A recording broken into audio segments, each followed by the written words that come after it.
Question of the day. What's your favorite complex for the genre game? Now, what do I mean by that? Well, trick taking would be something that really elevates it and changes it, makes it much more complex. Roll and writes, well, perhaps you're talking about the very game we're talking about today. But let me know, what is your favorite complex version of a simpler genre? Because today, roll and roll is that. It is a very complex roll and write game, and so much so that I don't know that you even call it a roll and write, except for the fact that there are dice and you do write things down.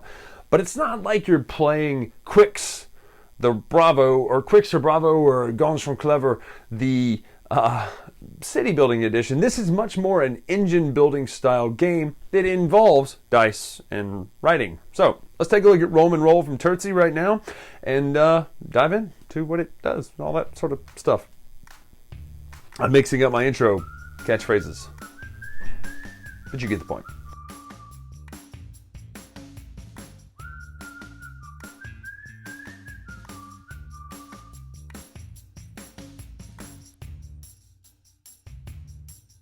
So this is Roll and Roll set up for a two-player game. Now I've only got one board here, but you would obviously have a board for the other player too. You're going to take a certain amount of dice for two players. In this case, it's 2 blues, 2 yellows, and a red. You're going to have your foreman and your other workers. One of them is going to be on a religious building. That's the first player gets to be on the religious building here, and the second player, or vice versa, but either way. Somebody starts on the religious building here. I believe it's the second player starts on the religious building, and then the other one stays over with the other person. So on your turn, you're going to, first of all, everyone's going to have a chance to draft some dice here. You're going to take some dice. You'll snake draft them back and forth. The dice do different things. First of all, the color is not as important so much as the symbols on them. Now, obviously, the different dice have different symbols, hence the reason they're different colors. But let's take a look at what you're going to use these dice for. So let's just assume that I now have these 2 dice in front of me, because you're going to have 2 dice, and then the other players will have their 2 dice, and one will be kicked out. We'll talk about all this in just a moment, but let's just kind of go through the flow of the game. On your turn, this is a roll and write game, you've noticed, but it's much heavier than a normal roll and write game. I feel like it's roll and write in name only, in the sense that it's a heavy, kind of heavier Euro game with roll and write elements in it to, I don't know if to show off is the word or what, but it sure is deep for a roll and write game. Now, your resources are kept here in your storage area. However, it's important to note that you can't spend resources from the storage area in order to influence advisors, which we'll talk about in a minute. Just keep in mind there are certain things you can use resources in your storage for and certain things you cannot use it for. So let's talk about the actions here. Construct. If the dice has this symbol on it here, this is the architect symbol, or the construct hammer, which is just the basic hammer here. If it has those 2 symbols, I don't know if you can even see that from there. If it has that, you can do the construct action. So first of all, you're going to have your overseer here in the forum momentum. You can optionally move to an adjacent building. Now, currently we don't have any, so we're going to stay here. Then you're going to pick the building plans that you're going to build. Okay, so let's just say that we have the resources. Let's say we have another brick, for instance, okay? And that we are going to build the shrine. The shrine has a restriction on where it can be built, entirely on a hill. The hills are these colorful marked areas out here. A couple rules about placement. You can't straddle the hill. You got to be more careful about how you do that. These marshlands, certain things can happen there. You can look into the rules on exactly what can and can't be built restriction-wise. You cannot cross the Severn wall with a building. So just know that there are a couple placement rules that you're going to need to look into. This is not a full teach, it's an overview. So we're going to build it. So we would cross off our 2 bricks, boom, boom. You don't erase those, but I don't really know why, but you just don't. You keep them showing there. And then since this is adjacent to where we are, we're going to build here, this right here. So you would draw it out, shape of the building. Notice that it's 2 bricks side by side. Now you could do this like Tetris. You could go up and down, left to right. As long as you're keeping the same shape, that's all that matters. So we're going to draw that here, and then you're going to write shrine, so SH, to know what building that is. So the shrine instantly gives you a god's favor. Now there are 4 gods that we have in play up here. You've got Jay Garrick, Mercury, you've got Juno, you've got Mars, and you've got Saturn. Saturn is always in play. These 3 are random. So we are going to let's use the favor of Juno. So we're going to mark that we have the favor of Juno up here. When building, it says when constructing non-religious buildings, you may construct a building in that shape and size, may straddle 2+ hills, may straddle the Severn Wall. So it allows you to just have a lot more building freedom. So that's pretty cool that you have that. So with the favor of the gods there, we have the ability to straddle that wall. So pretty neat what Juno does. So we built that, we've done that. Then you'll notice if there were any leftover symbols on here, you can keep those that you didn't spend. You can spend from the dice or you can spend from your storage area. If, for instance, we wanted to spend stone for any reason, for a different action, you wouldn't necessarily write it down and cross it off. You would just spend it from the dice. However, since we are not spending that, we're going to mark down that we have 2 stones here for this next round. The other player will take their turn, and then we'll do another action. So that is construct. There are a couple other things. When you construct, you will mark off you have built a building down here. Now, these are your main scoring mechanics. You have coins, you have this kind of expanding area, you have conquering areas, you have the buildings. You'll keep marking these to show how many you have. Now, obviously, you could do this if you wanted. It's just nice and fancy to have the line at the bottom. But you keep marking these until someone hits a blue one. If someone hits a blue one, they'll take a Nero card. Now, there are 7, 4, and 2 of the Nero cards in play right now. The person will get that one, and then after this happens 3 times, the end game is triggered. So these little blue spaces are different for every character, and also every character has a different power associated with. So the Legata starts with an additional soldier here. You'll notice it's on the board already. Now, the other actions, let's go raise legions. So raise legions is this symbol here. It is this kind of flag symbol there. It says activate on up to 3 army buildings. That could be opponents' buildings, that symbol. So you notice some of the buildings have, for instance, gain 1 right there. See that? It says gain a soldier here on this one. Let's see if we can zoom in just a touch to really kind of come in there and see. I don't know if you can even see still, but right there you can see it says gain a soldier is what that one does. So let's zoom back out here.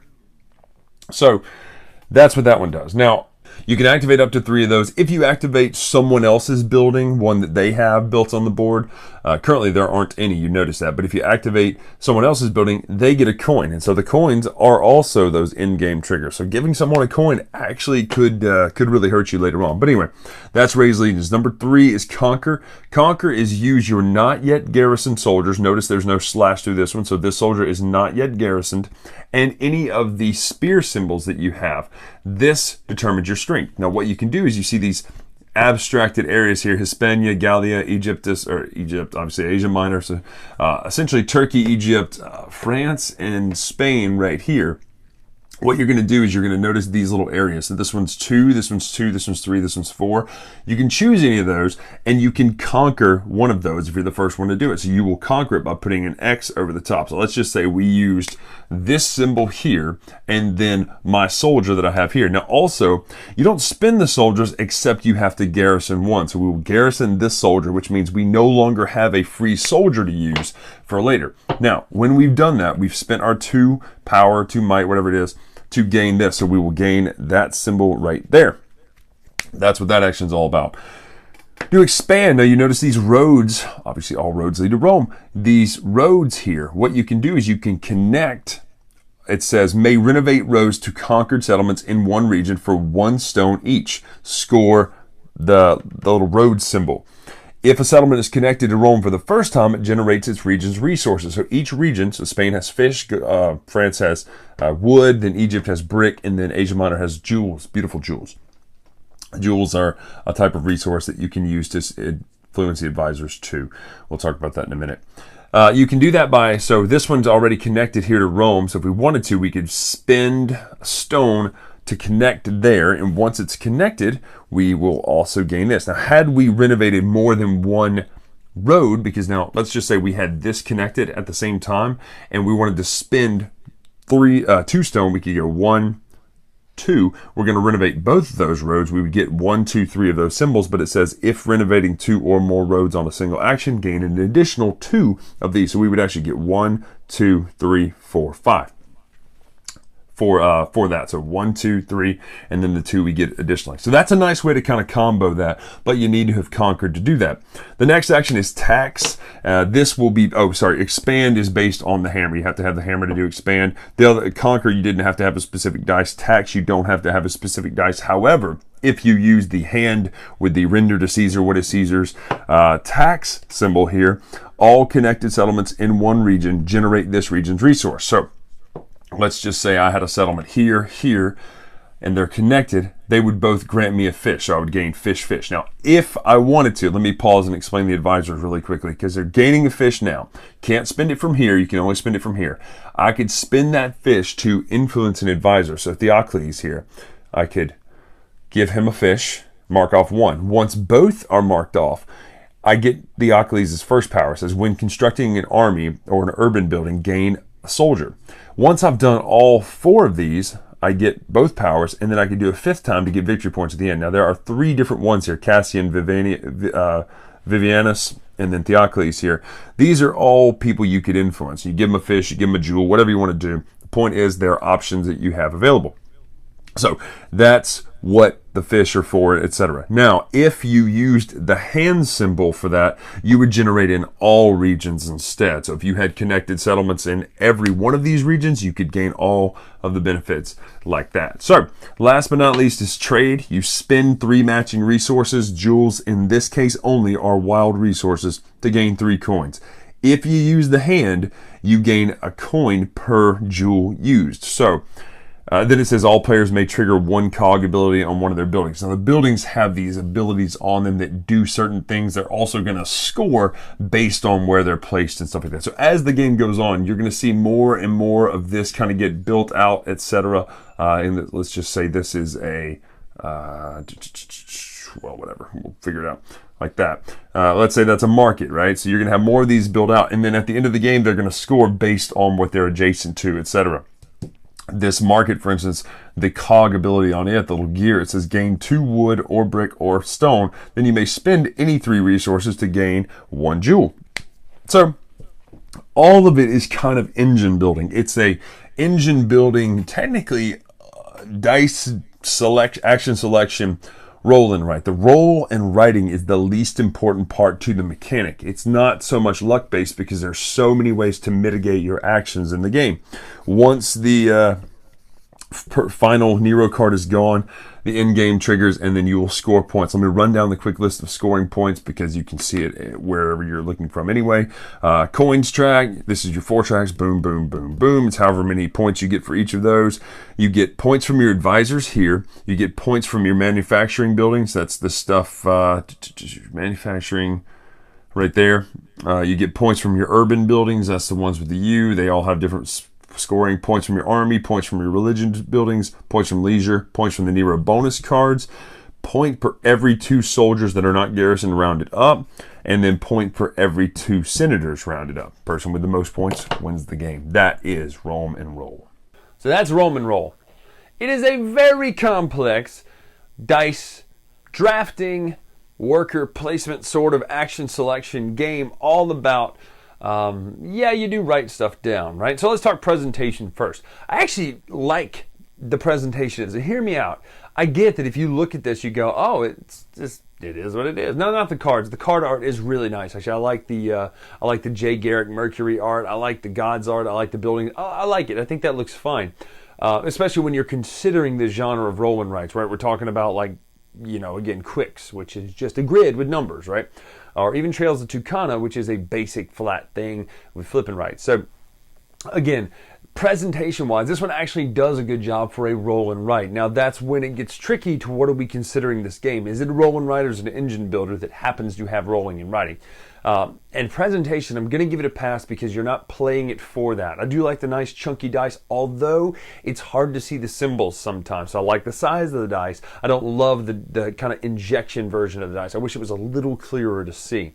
As far as the gameplay itself, it's very complex. However, it always gives you options. Like you never feel, and that's what I love about this. In the way that a roll and write typically does, you do feel like you always have something to do. That's a good action. That's not a, well, I'm wasting this turn. You always have options in this game. And so roll and roll, to me, does a fantastic job of every turn feels useful. Even if you get stuck with the dice, you're never really stuck with it because it's always a good option. So to me, I like the action selection itself. I like that you can use the resources off the dice you choose, or you can use it mainly for the action. It puts that choice in your head. Okay, why do I want to take this dice? Do I want it for the action, or do I want it for the resources? Resources, as I would say. So it always feels like you have options, and to me that's always great, right? You never feel like there's a wasted turn. I like the fact that you also have several ways to victory. It's very much a point salad game, right? Do I want to get coins, or do I want to conquer, or do I want to expand Rome, or do I want to get out there and get points for building? I like that because there are so many different ways to score points. You never feel pigeonholed into, well, I've got to do this first. No, and your character who you choose can really play into that. So again, enough said about that. You've seen how it plays. You've seen how all this stuff about it. But at the end of the day, can you consider this a role? Like, do you say, oh, did you like Quicks, or did you like Gone Sean Clever, or did you like, even Fleet the Dice game? Actually, you know what? Pin that for a second. Those first ones, you would never say, oh, if you like Quicks, you're going to love Roll and Roll. Not at all. I mean, and I don't mean that you won't like it, but what I mean by that is it's not the next step. You don't go from Quicks to this. You go from Quicks to maybe Fleet the Dice game, or Imperial Settlers the Dice game, to hey, you like that? Well, check this one out. This one's even heavier. It's even deeper. What do I love about this? I love the concept that it is a roll and write in name, but it doesn't feel like, sometimes with roll and writes you get sanded down so much stuff that's not in the game anymore because it has to be a roll and write, or it has to be the dice game to make it work. This one doesn't do that. This one actually is a dice game that is expanded. I like all the different actions. I like how you score points. I like that it's a very much point salad game. It can get a little dry sometimes in between turns to where you're figuring out, okay, well, what do they do? They're going to do this. Well, I got to activate this. It becomes very rote, but at the end of the day, planning those turns out is the reason it can be like that is because there's always good options. You're never like, oh gosh, what do I do this turn? To where no matter what you do, you're going to have a good option. It doesn't mean you're going to win just by flying by the seat of your pants and putting autopilot, but you're never going to feel like, oh God, I've been completely left behind. I can't get any stone. Why can't I get stone? It's not one of those resource management games. You're always going to be able to get what you need, and you have to decide, okay, do I want to slide a fish over to this advisor, right? Does Cassius need some fish perhaps to advise me? So I like that. I think this is a great game. Roll and Roll is a game that's going to stick around for a while, if not just so people point to it and go, oh, that's that roll and write game, but also because it does bring new things to the table. It's an engine building game with a lot of shared mechanics, with placement rules, with dice drafting, with actual actions that make sense and expand, and the different things of, the roads and then conquering, and really distilling those things down to a certain level, but not all the way down to where they're just gone, right? That's what it is. This is a distilled, heavy kind of civilization style game, but it's not distilled so much to where it's like the dice game. It's not like that. It's roll and roll. It is a dice, a roll and write game, but it's not it's lowercase roll and write, if that makes any sense. It's not capital R roll and write. It is a game in which you do roll dice, in which you do write things down, but that's not what it's all about. It's not a gimmick. Well, I should say it is a gimmick, because that's not the point of the game. The point of the game is this nice engine building. I've said too much. I've gone on too long. You get the point. I like this game. It's not the prettiest game in the world because it does lean into the roll and write side on that, but it's also not the, oh, this is the simplest little game in the world. We roll dice, boom, boom, boom, symbol, symbol, symbol. All right, your turn. It's a very involved engine building Euro game that is a dice writing rolling game. So that is Roll and Roll. Go check it out. I guarantee you'll like this if you like a heavier, not just an entry level roll and write. But I'm Bryan Drake here on the Dice Tower. Make sure to follow us on Twitter, Instagram, etc. at Dice Tower Bryan. Until next time, we'll see you.